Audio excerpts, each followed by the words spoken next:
আজ থেকে 6.5 মাস আগে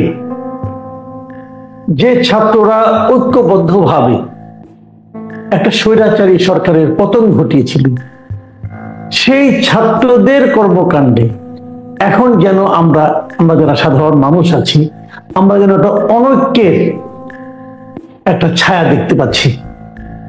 সর্বশেষ কুয়েটের যে ঘটনাটা যদি আপনি মাথায় নেন, বিবেচনায় নেন, তাহলে এরাই তো 6 মাস আগে কাঁধে কাঁধ মিলিয়ে স্বৈরাচারের বিরুদ্ধে লড়াই করেছিল।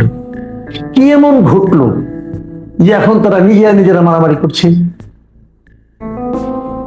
এটা তো রাজনৈতিক দৃষ্টিভঙ্গিতে যদি আপনি দেখেন, তাহলে তো ওরা তো আলাদা সংগঠন। আপনি স্বৈরাচারের বিরুদ্ধে আন্দোলনে, বৈষম্য বিরোধী যে আন্দোলনের ব্যানারে যারা এই আন্দোলন করেছিল বা জড়ো হয়েছিল, তারা তো বিভিন্ন রাজনৈতিক দল থেকে এসেছে। এখন তারা তাদের মাদার সংগঠনে ফেরত গিয়েছে। বিশেষ করে আপনি ঢাকা ইউনিভার্সিটিতে দেখেননি যে শিবির আত্মপ্রকাশ করছে, যারা বৈষম্য বিরোধীদের সঙ্গে ছিল, এক সময় সমন্বয়ক ছিল, তারা চলে গেছে। 2-4 জন যেগুলো আপনার ছাত্র দলের ছিল, তারাও তাদের সংগঠনে চলে গেছে। এবং অনেকে ইভেন তাদের যে সংগঠনের সাথে তাদেরকে এখন যে জড়াতে চাচ্ছে, তারা গণপদত্যাগও করছে।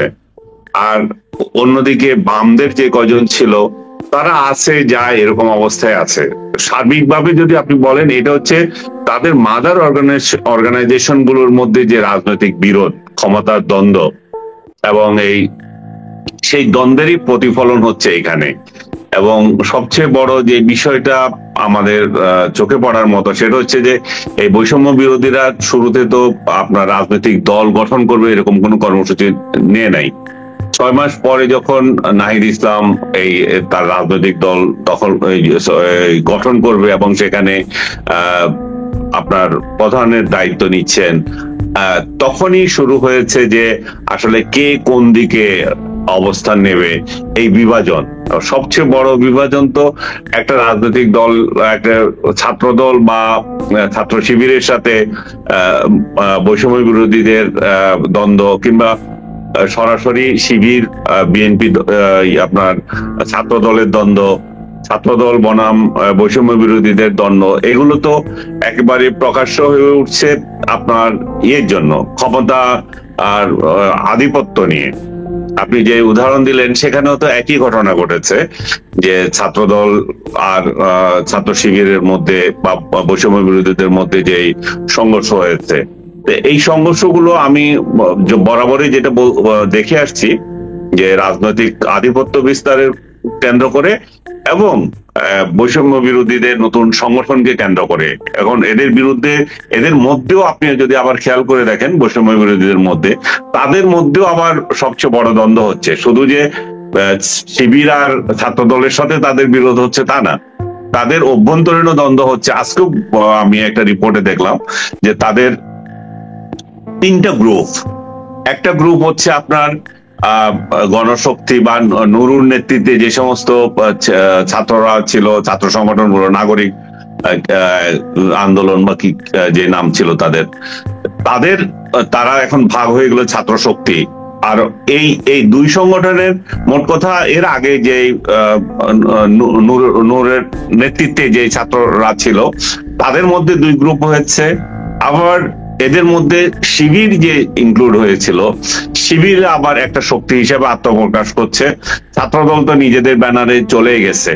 তো এদের আর বাম এবং আর কিছু ধারা আছে, এরাও আছে। এখন বড় রাজনৈতিক দল তারা যখন করতে যাচ্ছে, সেখানে ওই 3 ধারার মধ্যে বিভক্তি শুরু হয়েছে, আসলে কে কোথায় অবস্থান নেবে। এবং সবচেয়ে সিগনিফিকেন্ট যে বিষয়টা আপনি খেয়াল করবেন, যে ছাত্র নাগরিক ঐক্য যে সংগঠন করতে যাচ্ছে নতুন, যেটা আমি জানি না এখন কিনা, হ্যাঁ, নাগরিক কমিটি যে নতুন কি নাম দেবে আমি জানি না। সেখানে যদি আপনি একটা জিনিস খেয়াল করেন, ওইখানে বিরোধ হচ্ছে কিন্তু শিবিরের সঙ্গে সবচেয়ে বড়, এক্স শিবিরদের সাথে। এখন কারা নেতৃত্ব নেবে? তো এই সংগঠনটার প্রতি কিন্তু বহুদিন থেকে একটা অভিযোগ ছিল যে এরা শিবির ঘেঁষা, এরা অনেক হিজবুতি গেসা, জঙ্গি গেসা, হেফাজত গেসা, অনেক নাম ছিল। কিন্তু তারা এখন নিজেদের মধ্যে একদম ক্লিয়ার করে দিয়েছে যে শিবির এবং নন শিবির, এবং শিবির এখানে বড় আধিপত্য চায় এবং তারা একটা বড় লিডিং রোল চায়।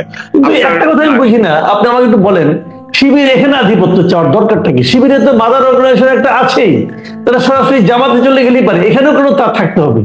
আপনি একটা ভালো প্রশ্ন করেছেন। এই শিবিরের এই চরিত্রটা যদি আপনি খেয়াল করে দেখেন, তারা তো এবি পার্টি করেছে, এবি পার্টির লোকগুলো তো তাদের। এখন যদি শিবির এখানে আধিপত্য বিস্তার করে, তাহলে এটা তো তাদের, এবি পার্টিকে বলা হচ্ছে জামাতের বি টিম, এটাকে বলে সি টিম বলা হবে এখন। তাহলে এরা সি টিম বানানোর জন্য হয়তো এরকম চেষ্টা করছে। এবং এই ছাত্র সংগঠন, আমি মনে করি যে এদের সাফল্যের আগে, এদের মানে যাত্রা শুরুর আগে আমরা এদের সম্পর্কে নেগেটিভ কথা বলতে চাই না, কিন্তু দলের মধ্যে যদি এই ধারা অব্যাহত থাকে, তাহলে এটা আরেকটা জামাত, সি টিম ছাড়া এটা আর কিছু হবে না। আচ্ছা আচ্ছা আচ্ছা, আরেকটা কথা, যে আপনি মানে কারণগুলি বললেন যে কেন এরকম হচ্ছে, কেন ছাত্রদের মধ্যে বিরোধ দেখা দিচ্ছে, এদের মাদার অর্গানাইজেশনের যে ভূমিকা, মানে এদের যারা, মানে এরা যাদের লেজ, তাদের ভূমিকার কারণে লেজ নড়ছে, এই যে আপনি কথাগুলি বললেন। কিন্তু আমার এই ব্যাখ্যার বাইরেও একজন দেশের নাগরিক হিসেবে আপনার কাছে আমার প্রশ্ন, যখন এই আন্দোলনটা চলছিল, আন্দোলনের পর এরা সাফল্য অর্জন করলো, একটা সরকার গঠনের ক্ষেত্রে এরা এমপ্লয়ারের ভূমিকা পালন করলো সরকার প্রধানের ভাষ্য অনুযায়ী, তো তখন পর্যন্ত কি এদেরকে নিয়ে আপনি, মানে আপনার প্রত্যাশাটা কি ছিল? এরা এরকম করবে আপনি ভেবেছিলেন? এরকম ভাবে যে তারা যে মূল দলের লেজুর হয়ে কাজ করবে, এরকমটা কি আপনি তখনও আপনি ভাবতেন এরকম, নাকি আপনি নতুন? সত্যি কথা বলতে আমি ভাবতাম, এবং আমার ভাবনার মধ্যে এখনো আমি ওটা রয়ে গেছে যে এরা শিবিরের নেতৃত্বাধীন ছিল। শিবির এখন অস্বীকার করছে যে না, শিবির শুধু নয়, এখন ছাত্রদল এবং শিবিরের ক্রেডিট কে নেবে সেটা নিয়ে কথা হচ্ছে এখন। কিন্তু আমাকেও হয়তো অনেকে অনেক কথা বলবেন, কিন্তু আমি মনে করি যে এই আন্দোলনটার মূল নেতৃত্বে শিবিরকে অস্বীকার করা যাবে না। যখন শেষ পর্যায়ে এসেছিল, শিবিরই এই নেতৃত্ব দিয়েছে, এবং যে সমস্ত ধ্বংসযজ্ঞ, যে সমস্ত আন্দোলনটা যেটা হয়েছিল, আমি এটা একটা লেখাতেও লিখেছিলাম যে 2013 সালে যে যুদ্ধ অপরাধী বিরোধী আন্দোলন যেটা হয়েছিল, এটার সাথে কিন্তু এই ধ্বংসাত্মক কার্যাবলীর একটা সম্পর্ক আছে। আরো যদি আমি খেয়াল করেন, আমার নিজের তথ্য হচ্ছে তখন জামাত এই আন্দোলনে কেন ফেল খেলো, এটা নিয়ে তারা বিশ্লেষণ করেছে। তারা দেখেছে যে সেই আন্দোলনের মূল শক্তি ছিল ঢাকার বাইরে। আচ্ছা, তারা এর পরবর্তীতে তাদের স্ট্র্যাটেজি হচ্ছে যে না, ঢাকার বাইরে এই আন্দোলন ছড়িয়ে আমাদের কোনো লাভ নাই, এগুলোকে ঢাকায় আনতে হবে। এই 2024-এর এই আন্দোলন তাদের সমস্ত ফোর্সকে তারা ঢাকা কেন্দ্রিক করেছে দীর্ঘদিন ধরে। আস্তে আস্তে আপনি ম্যাচ বলেন, অমুক বলেন, তমুক বলেন, রাজনীতি বলেন, সফট বলেন, বিদেশি সাহায্য বলেন, যা কিছু আছে সবগুলো একত্রিত করেছে তারা। একত্রিত করে যখন বৈষম্য বিরোধী আন্দোলন, যখন তারা বৈষম্য বিরোধী আন্দোলন কি নিয়ে করেছিল, কোটা নিয়েছিল, কোটা নিয়েই তো সর্বশেষ পর্যন্তই ছিল। জাস্ট আপনি খেয়াল করেন 3 তারিখে এসে এটা বললো 1 দফা। তখন এই যে কোটা নিয়ে যখন স্থগিত হয়ে যাচ্ছিল, যাদেরকে যখন ধরে ধরে নিয়ে যাচ্ছিল, তখন এখানে বড় একটা ভূমিকা শিবির অবশ্যই রেখেছে, যেটা শিবিরের প্রতিদ্বন্দ্বীরা আজকে স্বীকার না করলেও বলতেই হবে, এবং শিবির তখন স্বীকার না করলেও এখন করছে। এবং সত্যিকার অর্থে তারা একটা বড় ভূমিকা রেখেছিল, এবং এই ভূমিকার কারণেই 1 দফার যে আন্দোলন সেটা বেগবান হয়েছিল। আমরা তো কেউ 1 দফার আন্দোলন হবে সেটা তো ভাবিনি, আমরা সবাই তো ভেবেছি যে এটা কোটা আন্দোলনই হচ্ছে।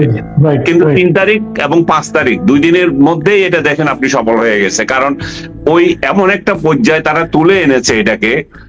অবশ্যই এখানে বিএনপির ভূমিকা আছে, অবশ্যই এখানে জামাতের ভূমিকা তো অবশ্যই আছে, বিএনপিকেও আমরা অস্বীকার করছি না, তারাও দীর্ঘদিন ধরে আন্দোলন করেছে।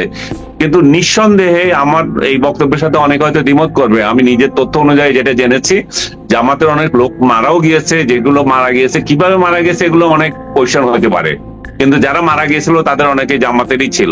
ইভেন রংপুরে যে আবু সাইদ মারা গেল, তাকেও তো জামাত সরাসরি ক্লেম না করলো, তখনও তার পরিচয় জানা গেছে যে সে শিবির করত। কিন্তু এখন কে কি করত এটা নিয়ে আমরা ওই জায়গায় নতুন করে বিশ্লেষণের প্রশ্ন এখন দেখা দিয়েছে তাদের কার্যার্থে। আমাদের এটা দরকার ছিল না। আমাদের 24 আন্দোলন হয়েছে, শেখ হাসিনার পতন হয়েছে, নতুন একটা উদ্দীপনা নিয়ে জাতি আশা করেছে ডক্টর ইউনূসের নেতৃত্বে কিছু হবে। সেই জায়গায় উনি যখন নতুন একটা রাজনৈতিক দলের প্রতি উনার হালকা, বলবো কিনা যায় না, মোটামুটি সমর্থন আছে, কারণ উনি ছাত্র সংগঠনটা নিয়ে তো বলেছেন তো এই দল নিয়ে। তো এত কিছু মিলিয়ে তাদের এই সংগঠনের সাথে এখন বিএনপির দ্বন্দ্ব, আবার জামাতের সাথে বিএনপির দ্বন্দ্ব, আবার এই দলটা আবার জামাত ঘেঁষা হতে যাচ্ছে, সবগুলো